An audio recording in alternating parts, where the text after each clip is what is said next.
Welcome, everybody. Thank you so much for joining us. My name is Aaron Thompson. I'm the Chief Revenue Officer at Success Coaching, and that's a unicorn, if you didn't already know. And what we aim to do at Success Coaching is provide you the right tools so that you can be that mythical, magical unicorn of a CSM out there.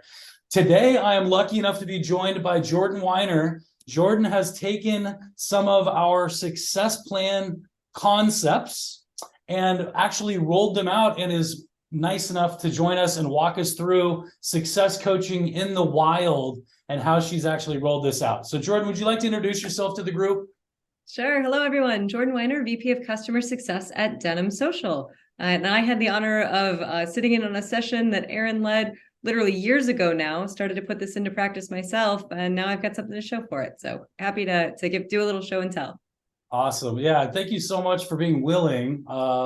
It's always great for us to get to see our intellectual property and what it looks like out in the real world. And that's what this series is going to be about, is success coaching in the wild. And this is our first run at this thing. So you are numero uno on the list, and I appreciate you making time to take us through it. Hopefully you're not too mad at what I've done with your baby. I don't think so. I think we're going to love to see it all matured and all grown up. Okay, so let me first, before we jump into that, why don't I walk the audience through what the success plan looks like first off. And I think I'm sharing that screen correctly. And the success plan canvas specifically has 7 boxes that we've defined. We have our company highlights there, of course, and that's just the overview of the company. And then you have your objectives or desired outcomes. And that's how I look at it. When I think of objectives, I like to think of what they want, what they're looking to accomplish through their purchase of the products and services. And then down here, we have key benefits. That's why they want it. And I'll back up to a few others here in a second. Success criteria is how they know they got it. Measures of success being the actual quantifiable metrics we'll use to prove it. So it's what they want, why they want it, how they know they got it, and then what we'll use to prove it. And then from there, we've got challenges that this customer has experienced in the past, possibly with other products like ours or just change management, et cetera. And then objectives, key actions, dates, and milestones to show kind of what's coming next for this customer. And so a couple things about the success plan canvas. First off, it needs to be easily shared. This is something that we have to build with our customers. It's not our definition of success. It's theirs, after all.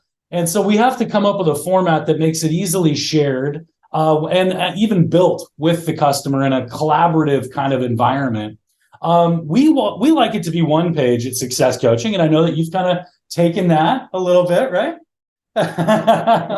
we're gonna see what this looks like, and I love it. This is what this is all about. But from our perspective, we like it to be one page so that it is easily shared that way, and it forces us to be succinct with our communication. We want to be really on point with really weeding out kind of the noise and focusing on the important stuff, if you will.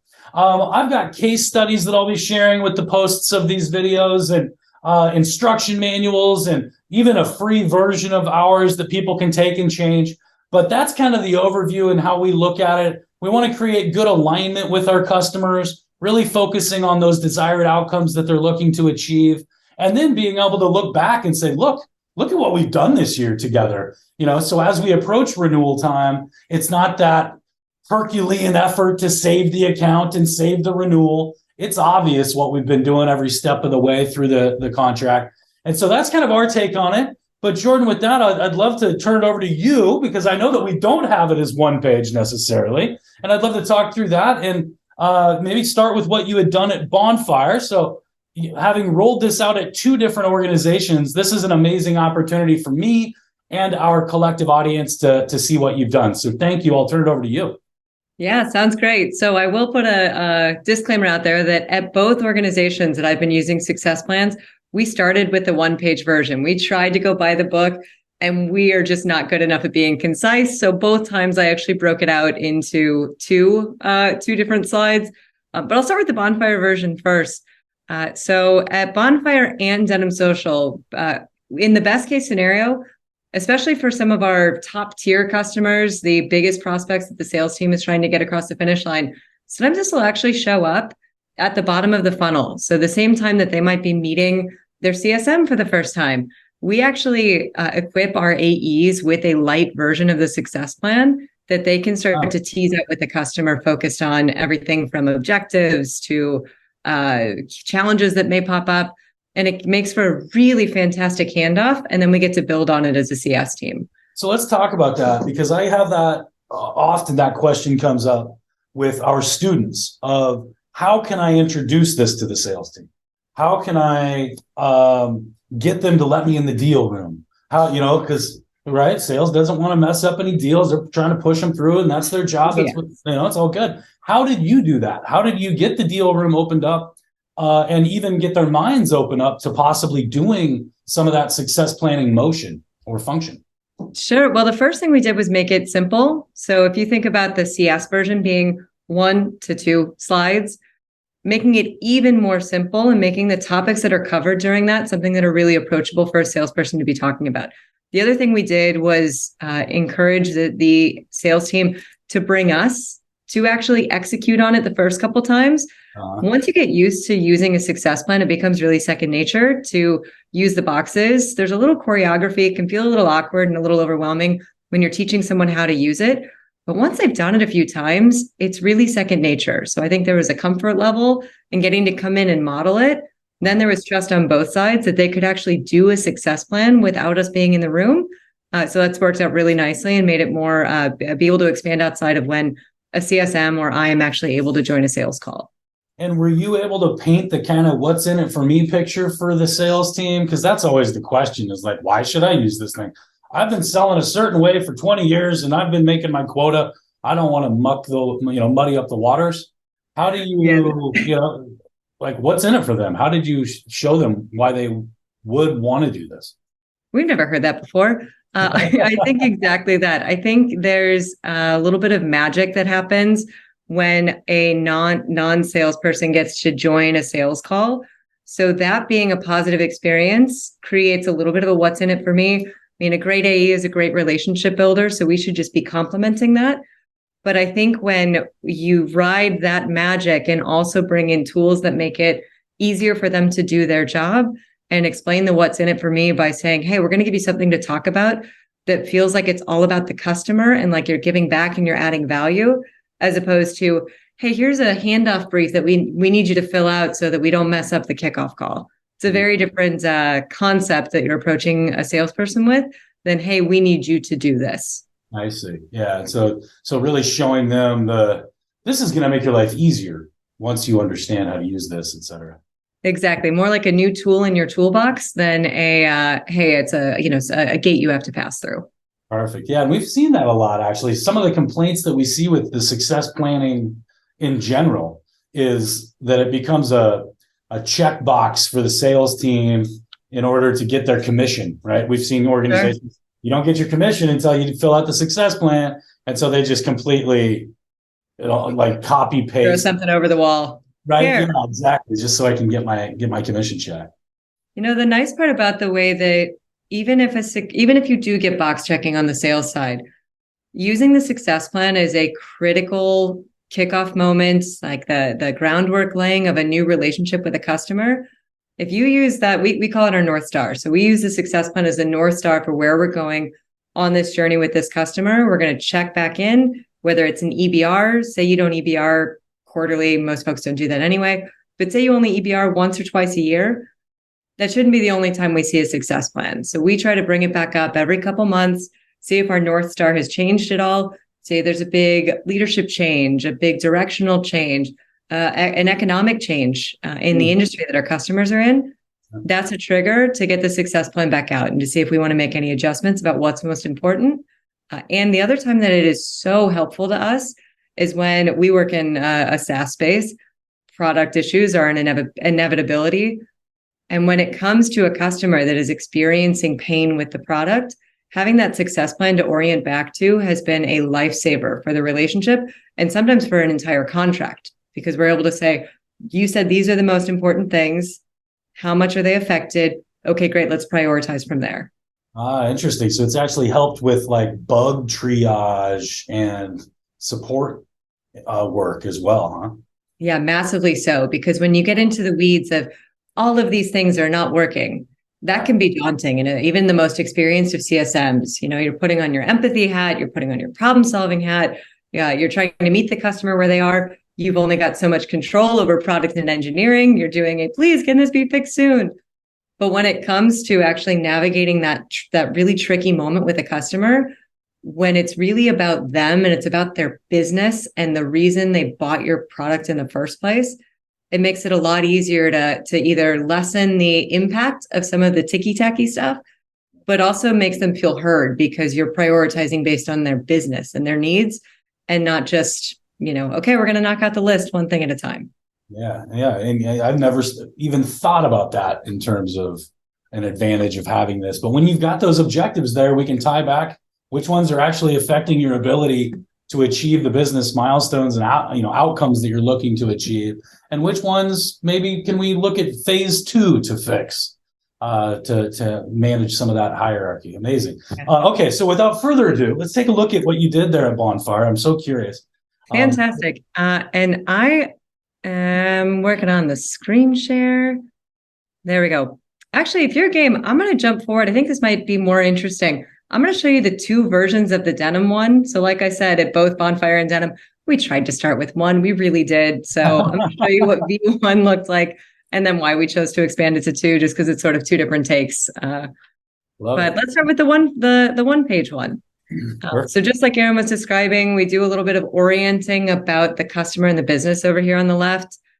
So this is an example made up bank. Here's what they're all about. They've got this many seats. We sort of recap contract here. We talk about key areas of their business. And then we get into their actual objectives for the platform. So this is one of the trickiest things to teach a CSM because we're so used to our sort of myopic view of why they bought the platform.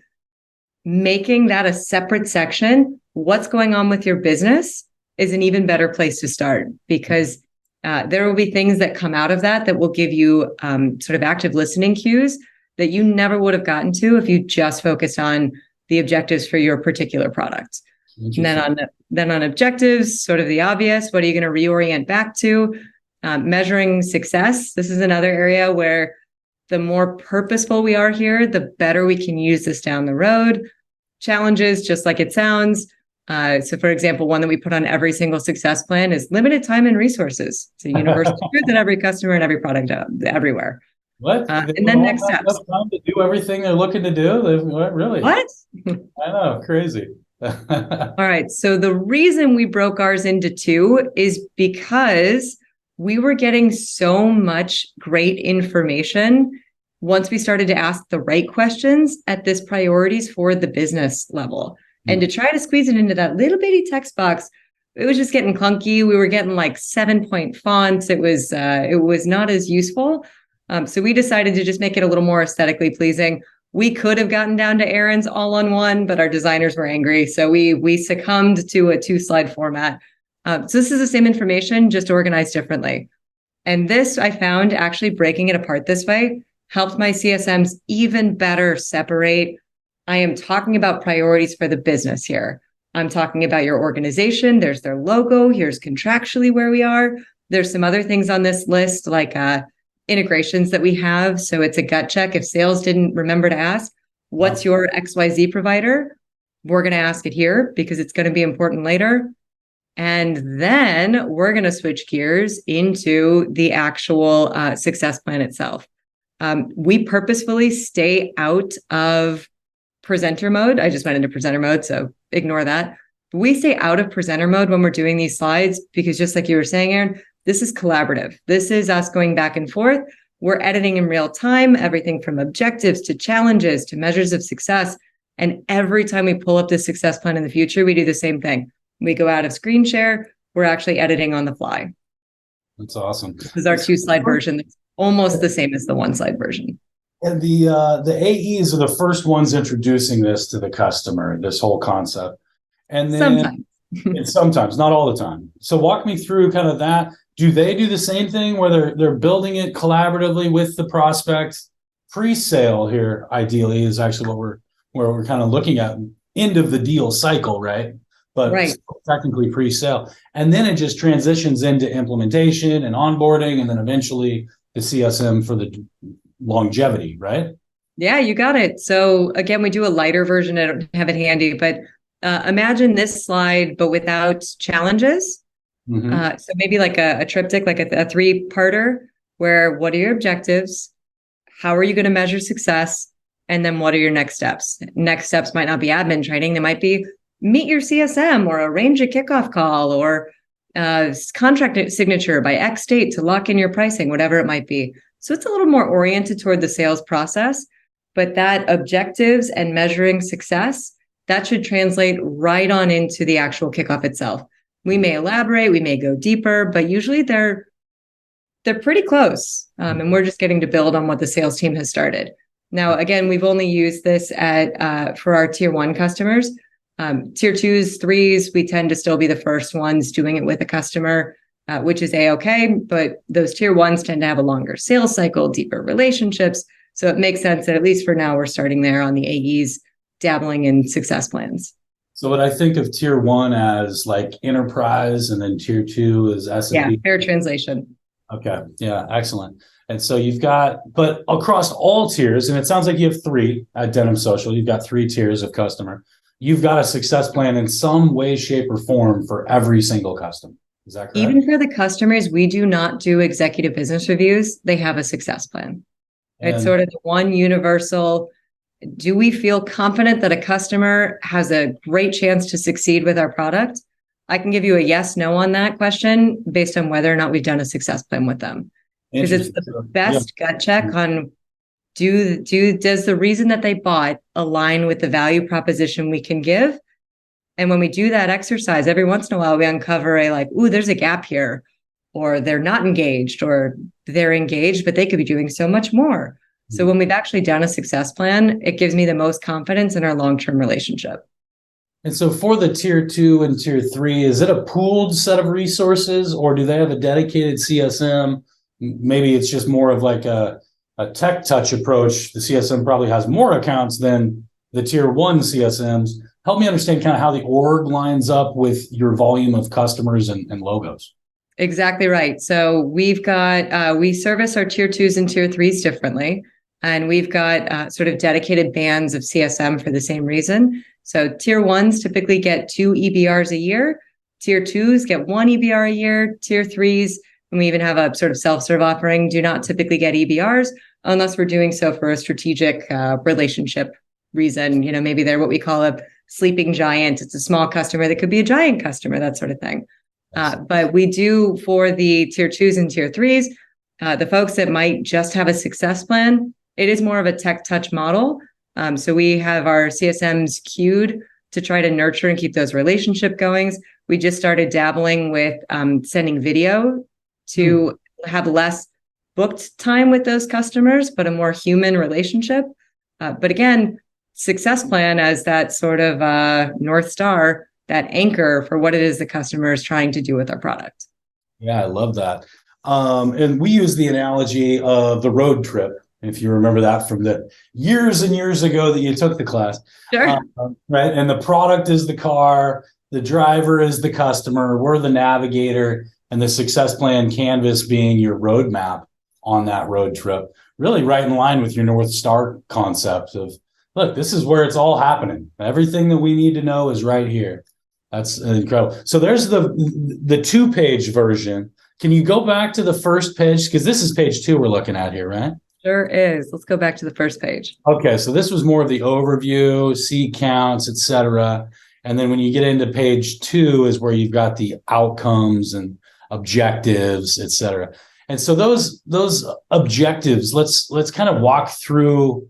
How do you identify those? How do you teach because you've got your value proposition, and Sure. that sometimes it lines up and it's great. Sometimes it doesn't necessarily line up with what the customer or prospect is looking to achieve.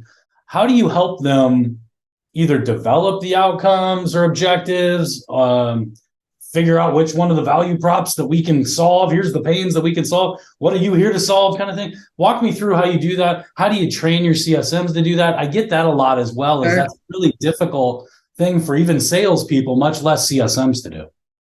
So one of the first things I figured out was having a template that is mostly right, call it like the 80% rule. It's right for 80% of customers with some tweaking, as opposed to an open canvas makes a huge difference. So originally this was bullets. So platform objectives, bullet, bullet, bullet, CSM, fill it out, posting strategy, et cetera. Learned very quickly that if we make a version of this that is pretty close, it's a lot easier for a CSM or especially a salesperson to make edits than to pull something out of thin air. So we've got the sort of standard set, but we also have a little mini library of other example success plans where you can say, this really doesn't sound like this customer. My customer really sounds more like X, Y, Z. You can go and you can look at a couple other success plans and go, there we go. That sounds a heck of a lot more like them. I'm going to actually plug that in instead. The other opportunity that CSMs have before a kickoff, and especially before an executive business review, we tend to have somebody else look at your deck. So for example, the CSM and our enablement person are on every kickoff together. They collaborate. So when the enablement person is going, how am I going to set up my training for these folks? They're having to think about, what sort of use case is this? Are their users logging in? Are they doing things for their users? Is this happening? Is that happening? So we've got almost like a checks and balances system where they're collaborating on these things. The CSM is keeping an eye on the timeline that the enablement person is putting together, and vice versa. The enablement person's going, what are you signing me up for executing based on your objectives there? Okay, great. We're in a good spot. Yeah, that's a helpful part too. Totally. Yeah. And we see that all the time, is these objectives are hard to define. And is there anything else to share on this? Do you have another slide or anything else?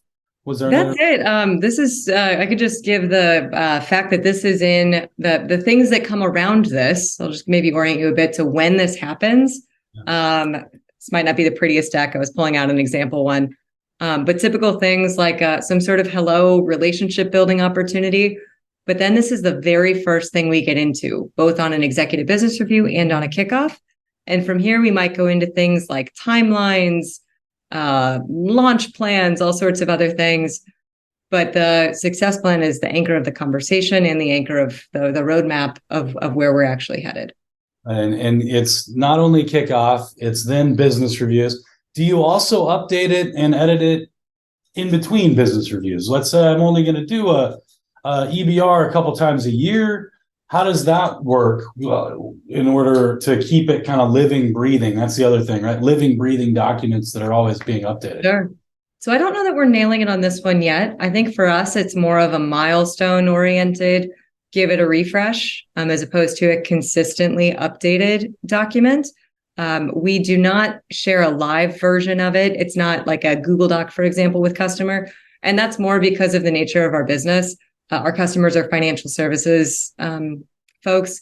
So that shared capability is usually blocked by firewalls, that sort of thing. So the closest to like a truly live collaborative document that we have right now is just going into edit mode and sharing back and forth. We'll share a PowerPoint version of this that's purposefully editable so that they can feel like they have some ownership in between our touch points. But for now, it's sort of hey, it's our back burner thing. It's our North Star. We know where we're going. Okay, it's been 6 months. Let's pull it up. Are we still headed the right direction? Did we nail it? What needs to change? So for us, it's more milestones as opposed to constant. Yeah, that makes sense. How do you share it internally? Or is it available, readily available for everybody at Denham? Absolutely. I'm actually pretty psyched about this. We started to mandate that the success plan after the kickoff got uploaded to our CRM, so uploaded to HubSpot. So on any account, right next to their contract is their success plan. We don't do the whole kickoff deck. It's literally the isolated success plan. So if you think about a multi-year customer, being able to go back and look at their 2020 success plan, their 2021 success plan, their 2022 success plan, you've got an upsell opportunity. Being able to have your breadcrumbs of where you've been and where you're going is incredible. So that's visible to anybody in the sort of customer facing org. And I'm just going to do this so we can see you bigger and brighter. We're going to be tiny little boxes. So I love that whole process of how you go about that. You've got it so integrated right there into the CRM. What has the impact been for your customers, for your CSMs, internally, externally, all of the above? What kind of outcomes have you seen? Obviously, it was successful enough the first time around that when you moved over to Denim, it was one of the first things you rolled out. Why? Yeah, great question. So I think I've got a couple different answers depending on which tier, which sect of the business that you're looking at. Maybe I'll start at the top tier and work my way down. For the tier ones, I think it establishes trust right out of the gate. We've got mutually agreed parameters for what success looks like for this relationship. We've proven that we understand your business. We've proven that we understand where you want to go.